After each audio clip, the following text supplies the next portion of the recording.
you've been coming on with us in recent weeks because you're keeping a micro track of the impact of what's playing out in the Red Sea. The latest from Flexport's perspective, please. Well, the biggest thing here is obviously the impact for customers, for companies shipping cargoes, the impact on price, transit time as well. You mentioned Tesla having issues getting parts to manufacture goods. I think you're going to see that across a huge swath of companies, especially in Europe, but also in the East Coast. So there's delays, and then two is the price. The price of ocean freight has gone from, well, it's gone up about 4x, and not just from Asia to Europe, even from Asia to the US on the West Coast, where you would think it's not, from China to the West Coast of the United States shouldn't be impacted by the Suez on the surface, and yet it is. Prices have gone up about 3x, and this is partially because ships have been pulled off of that trade lane to provide the extra capacity needed to go from Asia to Europe because of the longer way around.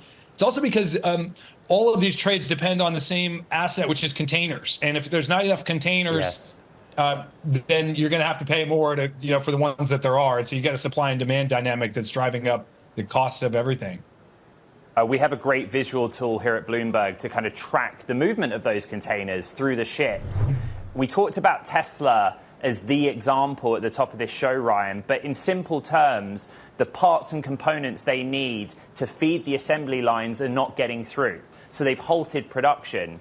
Do you have any customer examples where something similar has happened, or any specific industries that have a micro hit from what's happening in the Red Sea?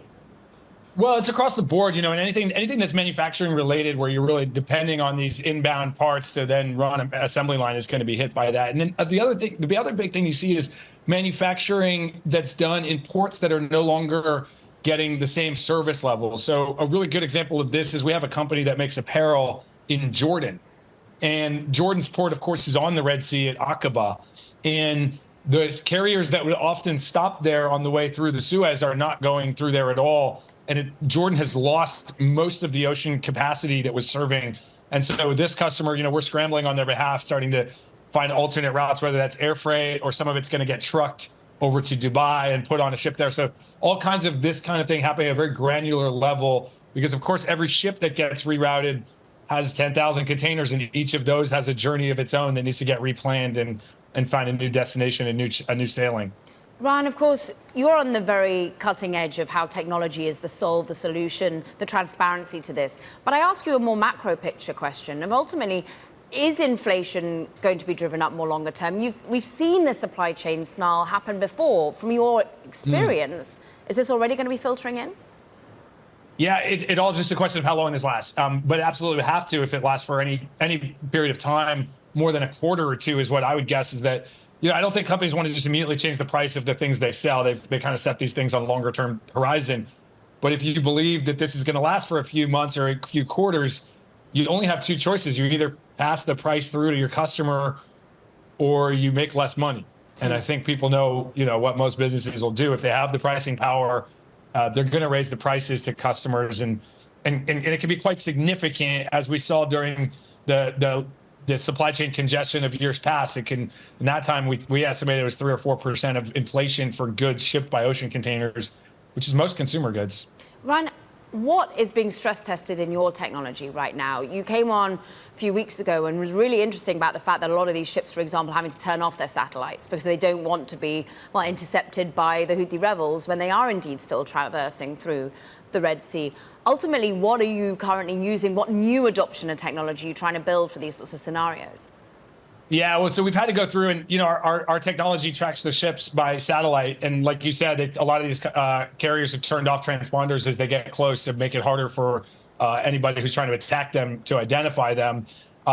You also get data from the carriers to, sailing schedules and routes and plans and things like this. Well, the problem with all data is that it all comes from the same place, which is the past. And when the future looks different than the past, these things can rapidly not function the way they should. So it actually speaks to the approach that we've always taken at Flexport, which is layer on humans who are working hard, every day to solve these problems, track the ships manually. We call the carriers. We're in there, in there editing things manually where needed to keep the system up to date. But the system has performed very well. One technology change that we did make was very simple, but visualize it so that a customer can see which of their containers is being rescheduled, make it very obvious which containers are going to be delayed, and then give them action plans. The other thing I think I'm really proud of is that our team went and updated our carbon calculator. It takes about 20% longer to go around. Therefore, you emit 20% more carbon. So we've had to go through and estimate, change all the estimates for how much carbon gets emitted on these ships. So a lot of hard work at Flexport. We're kind of working overtime nights and weekends right now to keep our customers informed. Ryan, in 2020, I was trying to work out what the story with Tesla was. And a Tesla executive messaged me and said, get in your car, drive from San Francisco to Oakland, and on your way on the Bay Bridge, look right out of your window and tell me what you see. And he was referring to all of the ships parked, waiting to unload. That was the issue, right, of the 2020-21 crisis. What is different this time? And I ask you to have a crystal ball. How long will it take to unwind relative to the months and months of that previous saga? Yeah, well, they're really quite different because the 2020-21 crunch was really driven by an increase in demand. We shipped more containers than ever. There was a 20% increase in containers arriving in the United States because customers weren't able to spend money on travel, on restaurants, on services. They were shifting that consumption to goods. And so we had so much more demand that the ports couldn't keep up. And so then the ports became congested, and that resulted in a decrease in capacity. So it was really a double whammy in 2020 and 2021. What you're looking at now is just a reduction in supply. There's no corresponding increase in demand. So it's different in that regard, and it's less of a traffic jam than it is a detour. And that detour runs at the same speed, it just takes longer. So I think the world will adapt better than it did in 2020 and 2021. Not to say it's not a big impact, and certainly short term, it's a pretty big deal. Talking crystal ball, well, the ocean container shipping industry ordered a lot of ships. In the peak of all those high shipping prices of 2020 through 2022, the carriers made a lot of money and they reinvested in their fleets. And those ships are coming online this year and next year and even into the year after that. And so you have a lot of capacity coming online that will, although we have a decrease in capacity resulting from this rerouting, if you're taking long-term view or even medium-term view, you're going to see that made up for by new ships. So I can't predict how long this will last, but even if it lasts a long time, I think you'll see the ocean market kind of stabilize and get to a relatively normal pricing environment versus long-term historical averages. Of course, it'll be higher than it was going to be if this hadn't happened, but I think the world will recover.